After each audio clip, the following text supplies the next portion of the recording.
Good evening, afternoon, night, morning, whenever you find a way to watch this podcast. It is me, Omar Sean Borja, the Burger Popper, and I know it's been a while. I know that the wall back here is looking kind of empty. It's about time to move, do the whole moving thing again out to Oklahoma. But just been busy with that, and also too with the final project. But was able to carve some time to for my good or for the worse in this situation to carve out some time talking about Army football with a longtime friend of this podcast and friend in general, Cuthbert of SSN Army. Cuthbert, how's everything going? Everything's going great, man. Everything's going great. Greater Tampa Bay, it's really, really hot, but that's how it goes when you live in the Sunshine State. College sports have wrapped for the 24-25 season, and nothing but preseason talk, rumors, and itching to watch the Black Knights get back on the field. Yeah, absolutely. Me too. And I just can't believe, like, actually, as we record this, that less than 2 months to the day, we will have college football. We'll have college football with week zero. So very exciting times. I mean, I'm already planning a few trips, not even a few, maybe a couple trips. This college football season being a good place for college football out in Oklahoma. So I'm excited. It's just too bad that Army will not be playing at Tulsa this year. So maybe next year we'll catch him, but the Americans not so transparent on their I guess protected rivalries ever since SMU left. So that's very unclear as to who's a protected rival for Army other than UTSA. But speaking of, I guess, Army playing in the Midwest, a game that will be close by for me is Army Kansas State on September 6th. And so, of course, about a month ago, we had the early season TV selections after Memorial Day weekend, actually, where for weeks 0 through 3, ESPN, CBS Sports Network, at Fox, FS1, every network announced which games that they would broadcast up to week 3, and a few special occasions later on in the season. But every broadcast window was selected, and there was a lot of wonder with Army's game against Kansas State. Of course, we have half of our slate on CBS Sports Network, and of course the Air Force game, which is on the road this year, is on CBS, along with the Army Navy game. So already right there, that's 8 games decided that had a network. And so there's very few questions with this release. So Kansas State Army was one of the lingering questions for Army fans. And there was some thought that this game might be Fox Sports 1, but it ends up getting an ESPN primetime slot at 8 o'clock. I think this is a good slot. Of course, I didn't expect this to be a primetime Fox game or a primetime game on Fox.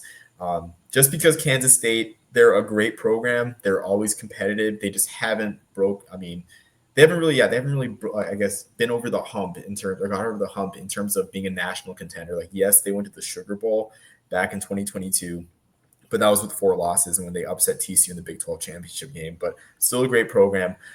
Kansas State or Army will play Kansas State in their first game against a Power 5 on an ESPN network, or first regular season game on an ESPN network against a Power 5 since the 2018 game against Duke. That game being on Labor Day weekend on the Friday, and that game drew 503,000 viewers as Army lost that one before going on their legendary 2018 campaign. So, Cuthbert, I want to know your thoughts on Army's big ticket Power 4 game receiving the ESPN treatment and I guess being kept off over the air television on Fox, CBS, and whatnot. Well, I'll tell you, I couldn't be more excited about it. Primetime game. I understand that it's not on broadcast television. It's going to be on ESPN. But I think at this point, for me personally, a primetime game that's not on a weeknight on ESPN is just as good. I'm like you. I'm not surprised that, we didn't get Fox or something like that. Kansas State, a very strong team. They're listed in multiple preseason polls in the top 20. I think this shows that, the corporate overlords who determine who gets to be broadcast and who doesn't, and in what time slots. I think they see Army as, potentially a game that's going to be bringing some eyeballs. I think that what we did last year, winning the AAC, our fantastic run, obviously Bryson Daly coming in 6th for the Heisman. I think that speaks to the fact that there are people who pull the purse strings, who are interested in money, who see Army as a team that could, with a few years of sustained success, be a very serious draw. I think the fact that this is being played within such a close driving distance of so many U.S. military installations probably means that there will hopefully be a nice little contingent of Army fans in the stadium that night. And I think if we look back to 2024 and we look at, I think it was week 2 when Tulane went to Manhattan and had an absolute nail biter, losing by 7 to K-State. I think they might be thinking to themselves, this could be a really, really good game. Kansas State is bringing back a lot of depth, especially on offense. Army is bringing back a lot of depth on defense. I think this is going to be a well-matched game. The biggest question for us, obviously, is going to be our quarterback, and then to a lesser extent, our running back room. But if you follow me on Twitter, you know that I have no concerns about that at all, and that I'm basically predicting 2025 to be within a hair's breadth of 2024 in terms of what our potential is and what we could do. So the fact that this is getting the primetime treatment, the ESPN 1 treatment, I think it speaks to some respect that Army is getting, a little bit of general public interest from the success we had last year, and I couldn't be more excited. I think you're on mute. Yeah, I coughed and I forgot to turn myself back off of mute, but you took the words out of my mouth. Like, this being prime time as well, and also just I got to fact check myself. Of course, the game against LSU in 2023 does count as being on an ESPN network, but it was a conference network. It was the SEC network, so ratings aren't readily available for that network. Nonetheless, that being said, like you said, like, this is just, I mean, a great opportunity for Army, of course. And of course, the whole night game situation, even the Tulane game last year with Kansas State, that was a noon kickoff. Tulane's game against Oklahoma also last year was also a noon kickoff. So you don't really see the AAC get prime slots against Power 5 teams on the main ESPN. Like, every time it's on the main ESPN, and I don't have exact numbers, but I can think of a few examples with the AACs, even their heavyweights, like Memphis, their game against Missouri in 2023 was on ESPNU, I want to say. So to be on the prime ESPN and not on ESPNU, that definitely is a huge boost and a great recruiting boost, honestly, too. Like, if you look at the run of teams that we play from 2025 up to from this year all the way up to 2028 in terms of Power 5 teams, you got Kansas State this year. You have Wake Forest one last time next year. 2027, you have UConn. I mean, being a former Big East member, it's great. And then you also have in 2028, you have Boston College. So this just continues that run. And if Army continues to have just the run of success, and even doesn't have to be conference championship games, 9-win seasons, 8-win seasons, wins against Power 5 teams in bowl games. Like, I feel like this will continue to be a trend. I mean, maybe not primetime slots, but prime ESPN slots in the coming years against or not prime ESPN slots, but ESPN slots in general against those Power 4 teams. So definitely something to be excited about for sure. Also, additionally, too, I think it's great that we get this game early in the season, because the Navy fans I talk about, just like my other friends that I talk college football in general, like, I'm excited about this Navy team, and it's great that the Notre Dame Navy game is finally getting some primetime shine. So many years it's been an afterthought of Notre Dame's schedule, but Navy's actually got some hype. But that game's on November 8th, right? Like, NBC's banking a lot on the Navy hype, and it could backfire if Navy doesn't perform well, kind of offset the opportunity of having a primetime slot on NBC. This, of course, is early in the season. I mean, everyone remembers what Army did last year. It's fresh on everyone's minds. I mean, barring Army does the unthinkable and loses to the future Conference USA bound fighting Texans of Tarleton State, I mean, then some of the hype might die down, but the hype will still be huge, and that will definitely contribute to good viewership. And also, too, the ESPN bump is real, I will say, because last year on Thursday night against Temple, against one of the worst Temple teams in a while, on Thursday night, like, that game drew over 600,000 viewers on a Thursday night competing against the NFL. So the ESPN bumps, it's real. And I mean, this is a good time slot. I mean, I don't have the exact numbers, but I know a couple of games in that late night ESPN or the primetime ESPN time slot had crossed 1 million viewers. I want to say even 2 million viewers. So definitely an amazing opportunity for Army. Well, the fact that this is so early in the season, I think, I don't want to go too deep down the conspiracy rabbit hole, but Kansas State is starting in week 0 against Iowa State. That's a game that's going to be played in Dublin. It's going to have a lot of eyes on it. I think it's a game that not only is Kansas State favored to win, I think that they will win. And that's obviously going to give them a lot of juice, especially coming into the season, ranked, going into week 0. They're going to be ranked. They follow it up with FCS North Dakota, a game that I don't think they're going to have any trouble with, a middle of the pack FCS team from last year. So, from all appearances, they're going to be coming in at 2-0, still ranked. Army, presumably, to your point. I mean, Tarleton State, they did very well last year. This is not going to be like playing, a Holy Cross or a Mercer. Sorry, Holy Cross, but Mercer or Marist or Morgan State or something like that. But if Army can get a win out of that, which I presume they will, then maybe they're receiving votes at this point, potentially for a ranking. You've got a ranked Kansas State, you've got a primetime game, and if Army can go in there with a puncher's chance, we always do our best when we are fighting uphill, when we are the underdog, when we are outperforming our expectations. With a puncher's chance, if we can get one over on a ranked Kansas State, then that starts to set up beautifully. We get a week off. We got to go to North Texas. Won't be a pushover game. They lost a lot of offensive skill, but they got a new defensive coordinator coming in this year. North Texas looks to be maybe not an improved team, but at the very least a more balanced team. But, we won a squeaker over them last year. If we can take that one, then that leads us into another ESPN game against East Carolina the end of September. And that's going to be a weeknight game. That's going to be in that beautiful spot that we had last year against Temple that you just said had all those eyes. If East Carolina, if they can put a win on NC State the week that we're playing North Texas, then potentially you've got two undefeateds coming into each other, a weeknight game, all eyes on them, and the implications are big. So I understand it's a little conspiratorial. It's very, well, if this happens and that happens and this happens, and I get that. I understand.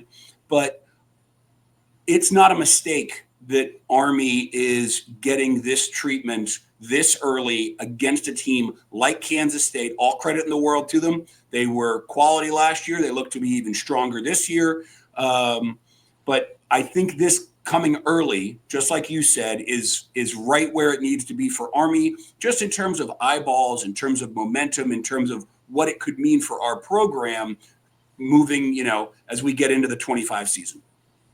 Yeah, I like that point. I think it's going to segue next into our other probably bigger discussion topic. But it's like moments like this, like stretches of games like this are why we joined the American, I feel like. And I feel like it's a domino effect, even dating all the way back to the AAC championship game, where like in itself, the AAC championship game was an appearance on ABC that Army would never have gotten had they been an independent. So just starting with that, right? You win the conference, there's this hype, leads to an ESPN appearance against Kansas State in primetime. And then, like you said, there's the North Texas game. We win that, right? We're 3-0 supposedly heading into East Carolina, which is a Thursday night game, which we don't get unless we join the American, of course, because the only teams out of the American we're really playing where we really played, not even on a regular basis, but just on a basis in general, with our independent schedules, were Temple and Tulane, and Rice, maybe, of course, with Rice joining the conference a little late, but none of those games are going to get the hype of having a Thursday night kickoff with them being a non-conference game. I mean, that's typically what happens really past, I guess, a certain point of September, where you get all the weeknight games are going to be conference games for the most part. So we don't get that weeknight spotlight unless we join the American. And then, of course, it just goes from there, right? These prime TV spots, and even I guess outside the scope of our discussion, the away games that the American gets, the time slots that they get on ESPN2, more so ESPN2 in the noon slot, where it seems like there's always a noon Eastern time game on ESPN2 for the American every week. I remember seeing Navy play just a hapless UAB squad last year on ESPN2. And of course comes the ancillary exposure, the camera shots of like Blake Horvath, So all this, like you said, this is like you're conspiratorial. Me, I'm very much domino effect, butterfly effect, where it's like all this stuff that contributes to the brand of Army football is because we're in the American, and the Kansas State game just adds to it, just as a result of honestly the domino effect of winning a conference in general and having the year we had. Because 2018, like yes, I'd say the hype was more in 2018 because we had played that close game against Oklahoma and we had Michigan on the schedule, but in the end, there is that level of mystery where it's like, okay, what's going to happen with this Army team if they run the table? They're an independent. Now it's like we're in the American, we run the table. Odds are it's like we have a playoff shot. And so that leads to a bunch more narratives. That leads to more desirable games and appearances for our Power Four games on ESPN.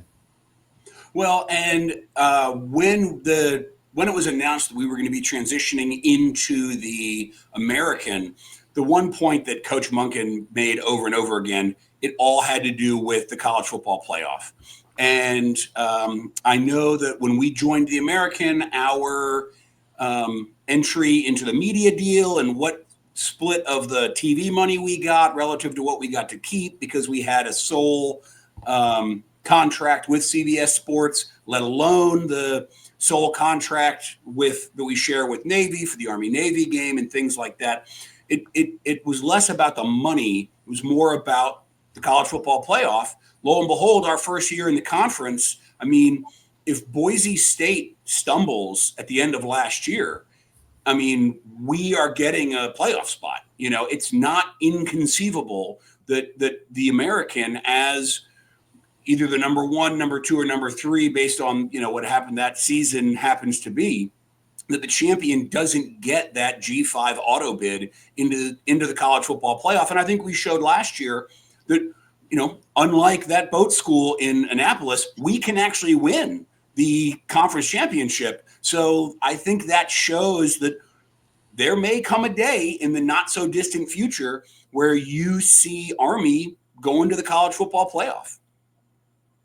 Yeah, and I think it's interesting too because this game effectively serves as an elimination game for the college football playoff for Army. Because if Army goes 13-0, or I guess 12-0, because of course the Navy game doesn't count towards the college football playoff, but if they go 12-0 and run the table and beat Kansas State while Boise State loses to Notre Dame in their own Power Four game, that's their only Power Four game.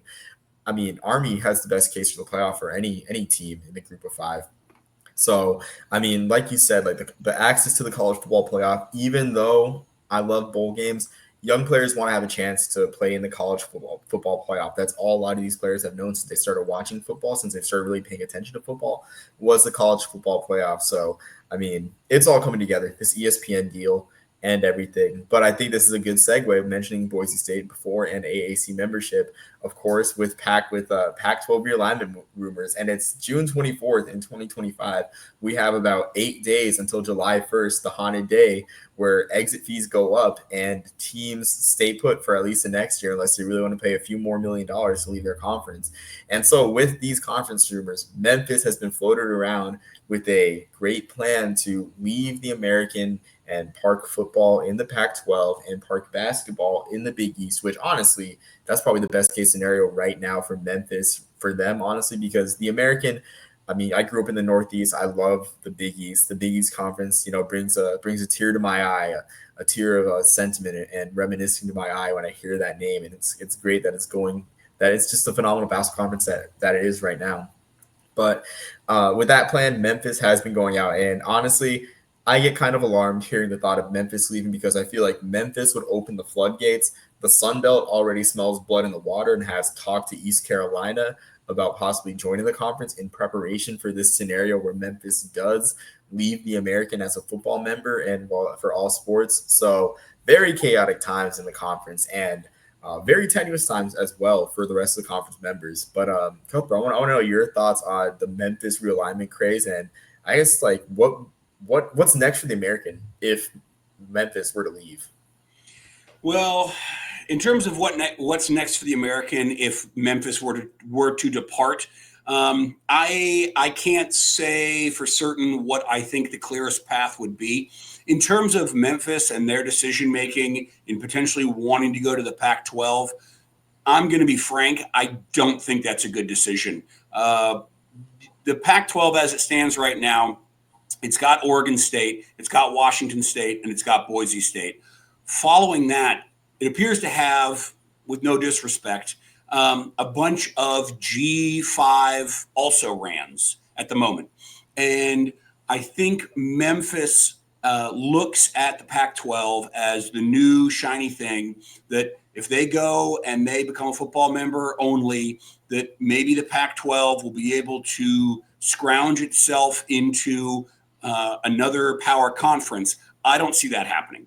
I think the door is closed for the Pac-12 becoming a power conference unless you have a mass exodus of big, high-dollar schools from existing P4 conferences, and that's not going to happen. The negotiations that are going on right now in terms of how are we going to be doing the playoff and who's going to be getting 4 auto bids and who's going to be getting 2 auto bids and the money from the television, nobody is going to want to leave a P4 school, which means that if you took the best G5 programs in the entire country and you cherry picked the however many is needed to get to 12, the 4 best schools, and you put them all into the Pac-12, I still don't think that they get to a power conference level. So for Memphis, I think they look at this as the shiny thing, and there's all this conference realignment and people are jumping and we don't want to be left behind, so we need to jump. I think it's a big mistake for them. In terms of their fan base, what you're talking about is you're talking about leaving a conference where you've got 4 teams that are within a 5-hour drive of the school you play in, or excuse me, the conference you play in and your school. And instead, your closest school is going to be Colorado State. Now, I can't speak to the alumni of Memphis and where they happen to live, but I don't think that there is a dearth of Memphis alumni who are living, west of the Rockies. So for their fan base, I don't think it's a good call to join a conference that's that far away. Financially, it probably made sense for Cal and Stanford to join the ACC. But if you're an alumni from one of those schools, well, I think the likelihood that you're going to be able to go to a lot of games that aren't at home is probably pretty minimal because you're going to be taking trips to Virginia and to Florida and to places that are effectively destinations for you. If you're a Memphis fan, I would think you would want to stay in something that's a little more regionally based so that your fan base can actually attend those games and you can either build or sustain regional rivalries that already exist. I do not think that it's a good decision. The numbers that are being negotiated for the Pac-12 media deal, they're a little all over the place. I've seen anything from $8 million to $15 million.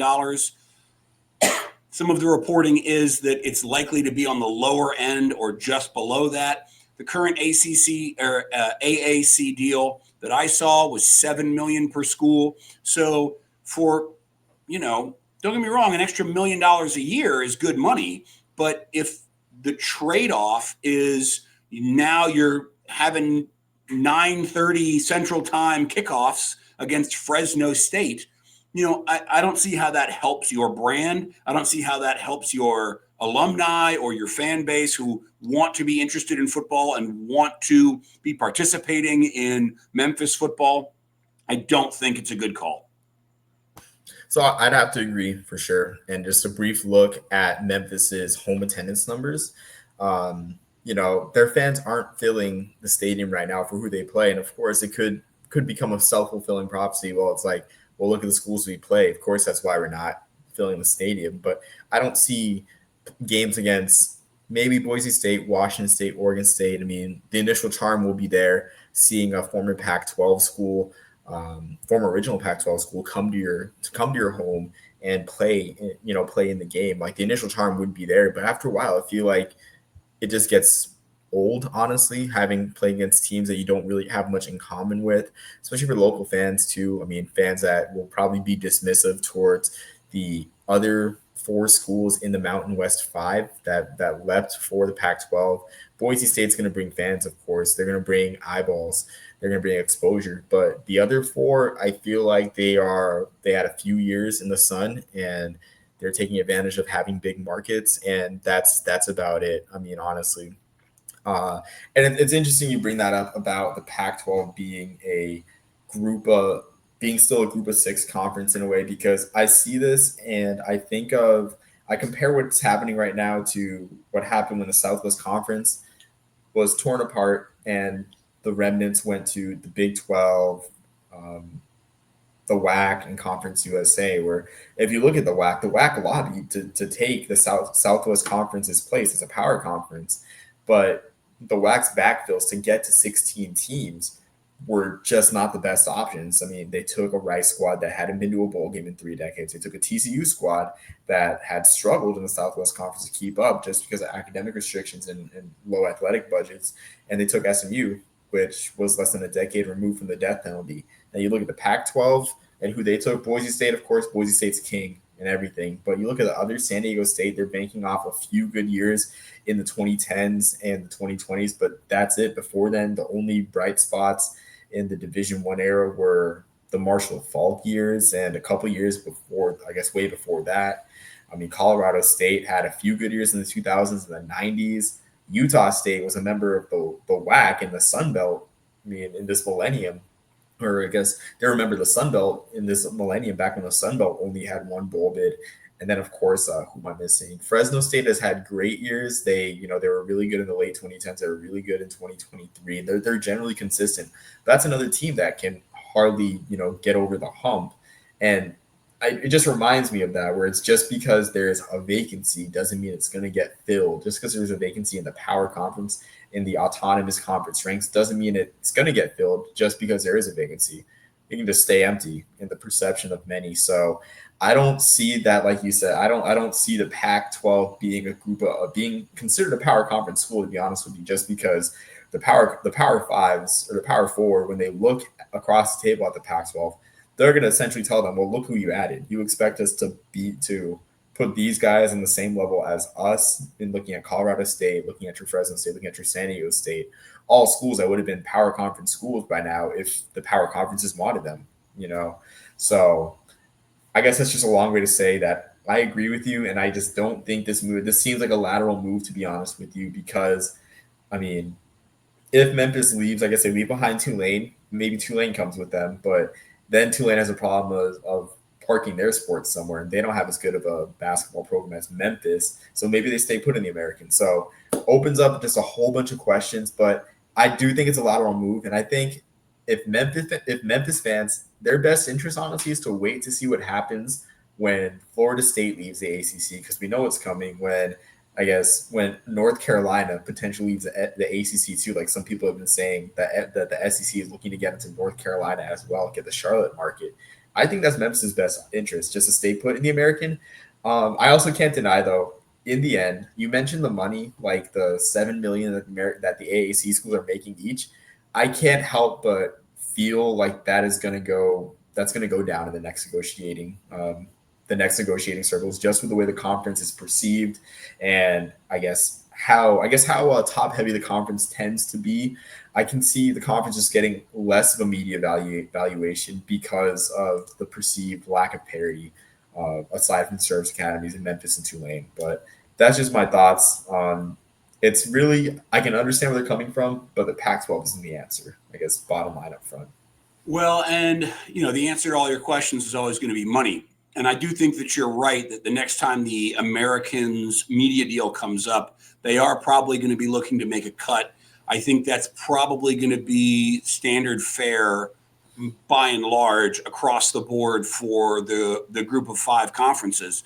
I think that as the power conference schools, as they get concentrated into sort of fewer and fewer super conferences, their money is going to go up, and the money for all of the group of 5 schools is going to probably either go down, or, I know that currently the American media deal is better than the Sun Belt media deal. So maybe the next deal that the Sun Belt gets is better than they have now, but on a relative scale, it still won't be what it could be. And so if you're Memphis and you're thinking, if we can get a new media deal, even if it's not great, if it's going to extend beyond when the American media deal runs out, then it's sort of, we want to be the last one in to make sure that our new media deal sunsets, 9 years later.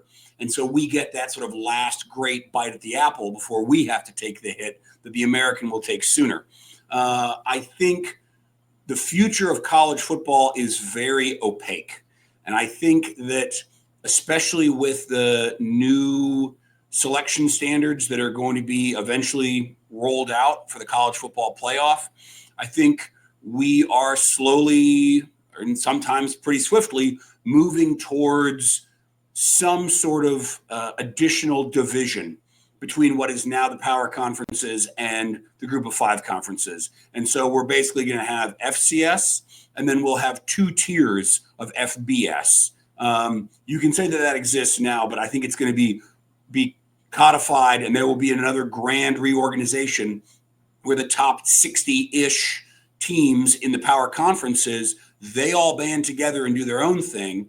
And at which point I think there's probably going to be some power conference washouts, some teams that don't make the cut. And, where are they going to go? And how is this all going to look? We were talking before we started recording. I would love to see some sort of partnership between, say, the Sun Belt and the American to create, some sort of group of 5 super conference, where the Sun Belt teams play each other and the American teams play each other. And then at the end, there's a conference championship game of the winners of those 2 conferences. Maybe it's a 4-team mini playoff. I don't know. But I think as the larger schools, as they band together and get a tighter and tighter circle and reach for a larger and larger portion of the pie for the money, I think in order for the smaller programs to survive, I think we are going to have to band together. We're going to have to lean heavily on regional partnerships, which is what made college football great. And traveling 3 time zones every other week because you're in a conference where nobody is within 800 miles of you.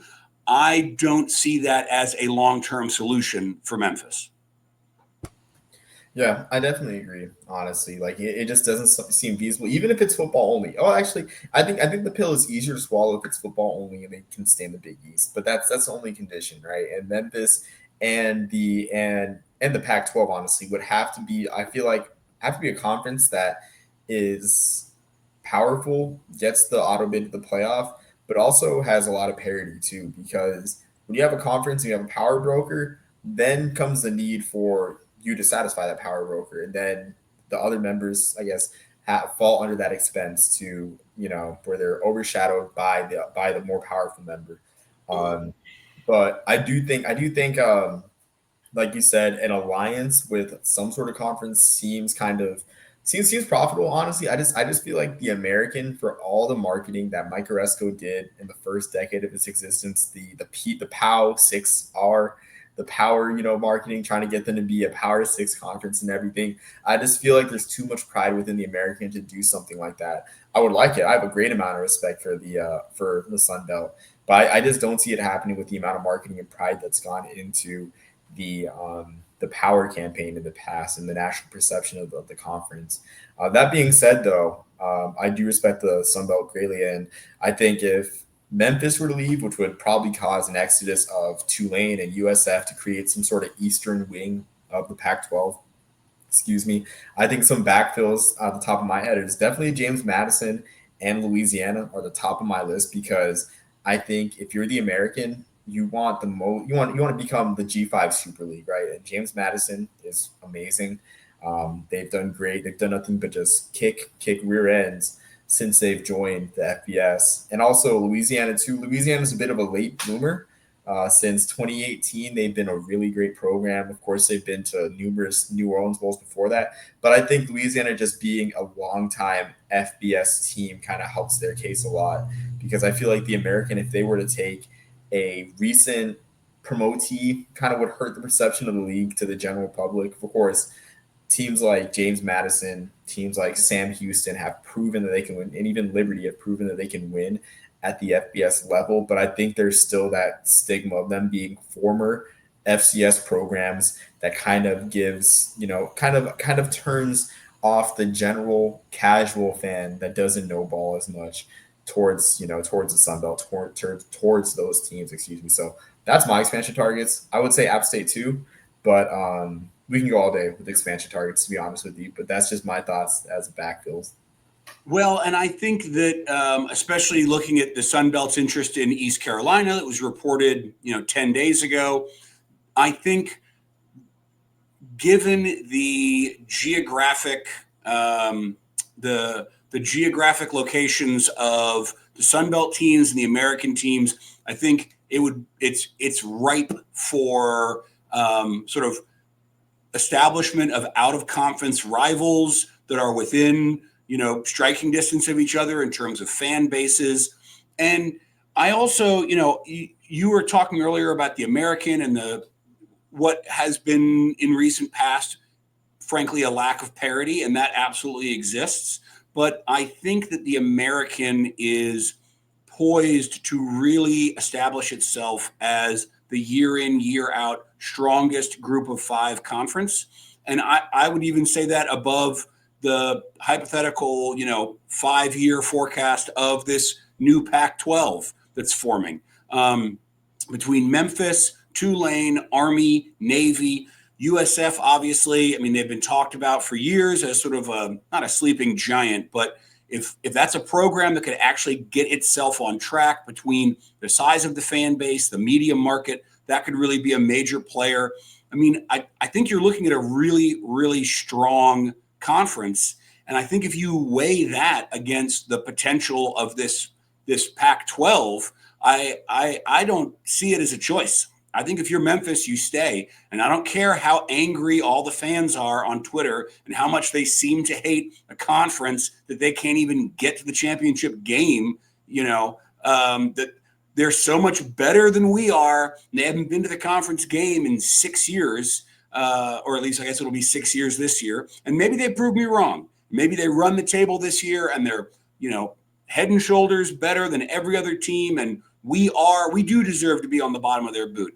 I don't personally see it. I think they view themselves as being a little bigger than their britches. And, they see the nice shiny object and they want to be in the conversation and they want to be making news and they don't want to be left behind. And I think it's going to be a big mistake if they go to the Pac-12.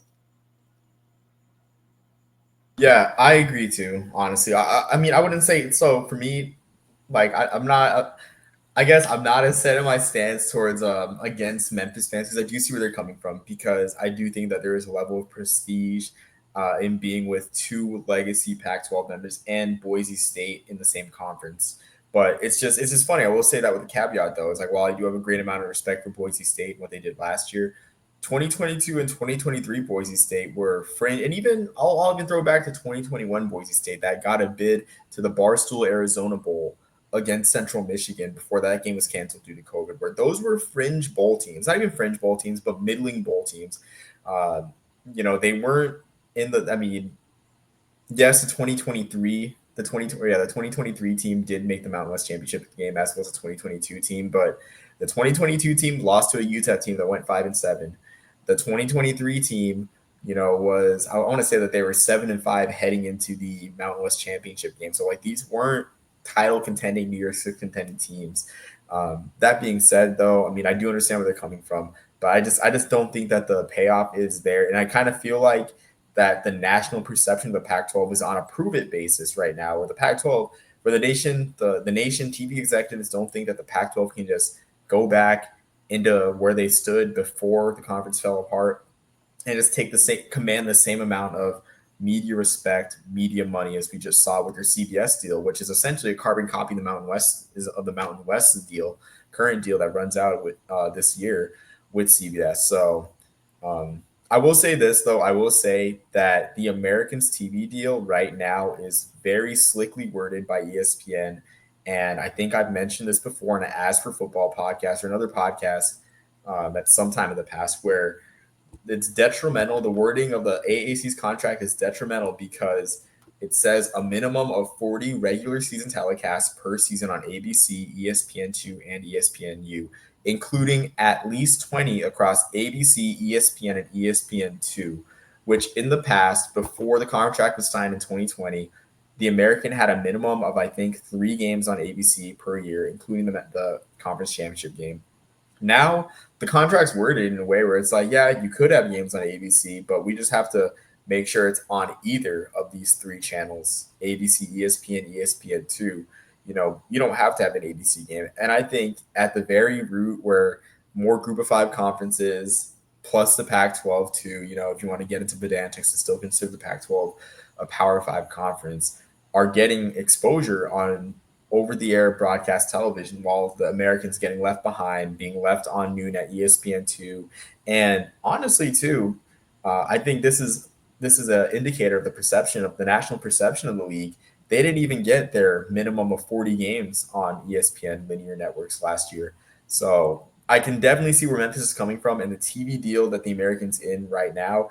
They got the money, but it came at the cost of exposure on network TV and on the linear networks because, as far as I know, I don't think ESPN was punished by the American, or at least there wasn't a big deal made of it that they fell short on their minimum amount of games they were supposed to air on ESPN linear networks. So, all that being said, I understand the situation, but it just seems like that Memphis's best decision right now is waiting to get into the ACC. Well, and if there is a departure of teams from the AAC, right? You mentioned Florida State, you mentioned UNC, they're who can foresee the future. I think cynically, I think you're right. I think if Memphis really wants to try and take a big step, taking a baby step to a lateral group of 5 conference that isn't even fully formed yet is not their best decision. I think their better call is to play a little bit more of the long game. I think the American is up and coming. Tulane the last few years, and obviously, look, I know I poo-poo Memphis quite a bit, but they are a quality ball club. Army and Navy right now are experiencing an unbelievable resurgence in their ability. You've got USF. I don't know where things are going to be in 5 years, but I think that if Memphis stays in the American, I think they will be better situated for whatever that does look like. And just one more point I wanted to make, and this is a little bit of a deep dive, and I'm not totally fluent on sporting executives, but I know that the American commissioner, Tim Pernetti, he's really done wonders since he came to the conference, and he's got a really proven track record between what he did at IMG, which I understand is a for-profit sports academy, but in 2025, when you're talking about student athletes and you're talking about NIL deals and everyone is forecasting for the future and how do I get to the pros, having experience at an institution like that is valuable. He did fantastic work with the MLS, with the expansion into New York. I mean, his bona fides are clear. And if you look at the Pac-12, and they've got Teresa Gould, and I don't have anything bad to say about Teresa Gould as a commissioner, other than her previous experience was at places like Cal Berkeley and Cal Davis, schools that I think in terms of the experience you can gain, it's not going to measure up. So if you're looking at leadership of the conferences and what is going to happen to these conferences in the next 3, 5, 8 years, again, I see the American being a better spot. I think the leadership is more proven and more established, and that will benefit your school as a member of the conference more than to go to, again, an as yet unfinished conference, on hopes and wishes that everything works out and they become a Power 5 conference. I just don't see it. Yeah. I think that's well said, honestly. And I didn't even think about, Tim Pernity's background before being commissioner, which it's just funny how the different types of paths that commissioners take, really, where you have some that are really into the pro sports aspect. And I think that, like you said, is the way forward, honestly, um, in college athletics as it morphs more towards, a minor league, more towards cost of attendance paying for players and everything. So that's a great point, honestly. Uh, it's just crazy though because we're already speculating on the outcome of this newly formed conference in the Pac-12 before they even played a game, and that's just the interesting part where it's like I think we're playing in the media machine where the Pac-12 wants us to talk about the Pac-12. Maybe this is also part of some sort of brilliant marketing plan where they knew that they will be this flashy, sexy name on everyone's tongue, in this whole process. Maybe that's why they've drawn out the whole will they, won't they, eighth member, for those of you that love, your TV romance, your TV, I guess, romance plots with them, will they, won't they, with all these schools that they're throwing in. So Memphis adds another deal to it, or adds another layer to it. But for me, I guess my closing remark with this is, as an Army fan who, loves the history of this program, I think if there was I think the best aspect for me joining this conference was playing the old Conference USA rivals, right? And if you look back at the lore of teams like Memphis, East Carolina, Tulane, UAB, and to a lesser extent Rice, even though we weren't in Conference USA with Rice, these were teams on the edge of the Power Five, edge of the Power Conference. I mean, Memphis, Tulane, East Carolina were original Conference USA members, and Conference USA almost created a super conference with the Big East back in the 90s. So that's a bunch of history that is worth revisiting another day. It's like, what if what was called the Metro Conference became a conference, right? So seeing those schools that have had that narrative of being so close to being on the Power Five / Power Four's doorstep was cool. And it was cool just to, have some sort of history and rivalry, dare I say, with limited meetings against these schools, with the exception of Tulane. That was a great part. But if we lose Memphis, Tulane, USF as well, and I think UAB is here to stay. But any of those schools, I think it sucks as an Army fan because we have history with those schools being in Conference USA with them in the past. So that's just my remark. That's something that I keep in mind every day as I bring my Conference USA mug to work. My 1990s Conference USA mug that has DePaul, Army, Charlotte before they had a football program, all those schools. So that's just my thoughts. That's my closing thought. Well, if I can leave the audience with anything, it's that please, USF, don't leave the conference until Army can come to Ray J at least once, and I can go to a game that's only a half an hour from my house. I think that's a great plea, but I don't know if it'll be at the Ray J because I think that the stadium's being built in 2027, which is why I pulled the trigger. My wife and I pulled the trigger to go to the Navy game because it's like if I have to watch, if I can't see Army play at Ray J, I'll settle for a service academy playing at the Ray J because I don't know when the stadium's getting built. So yeah, it's just kind of sad. One day, all of us USF alums, we know that one day it'll be built. I got my graduate degree from there, over a decade ago at this point. And back then they were talking, oh yeah, we're going to get an on-campus stadium any day now. Now we got plans and we got funding, but between supply chain issues and the fickleness of alumni boards, it'll get built at some point, or maybe it won't. We'll see. Yeah, the situation could be worse. It could be a Hawaii situation where I frankly don't know if that stadium's ever getting built. And I'm not trying to say that in a facetious manner, but it's a genuinely concerning situation where I don't know if that stadium's going to be built. I have pretty strong faith that USF Stadium is going to be completed. So that'll be great. And, it reduces the list even more of schools still playing in NFL venues, which I think it would just be Temple at this point and Miami. I think those would be the last two holdovers playing at NFL stadiums. And I think Pitt. Does Pitt play? Oh, yeah. Yeah, Pitt plays. Yeah. Yeah, so I can forget about Pitt, honestly. But But yeah, so 3 schools holding over. But I think that covers most of our topics, if not all. Cuthbert, do you have anything that you want to promote or share or shout out before we end this podcast? Well, find me on Twitter at Sidelines Army. I'm on there every day, doing the best I can to hype up people who are committing and making comments. We've got a fantastic new athletic director with Ted Theodorakis. I think, he just did a great interview with your boys over at As for Football. The future looks bright for Army, which is fantastic. So look me up there and go Army, beat Navy. Yeah, beat Navy always, and shoot, a couple less than 3 months until we beat Tarleton State on Friday.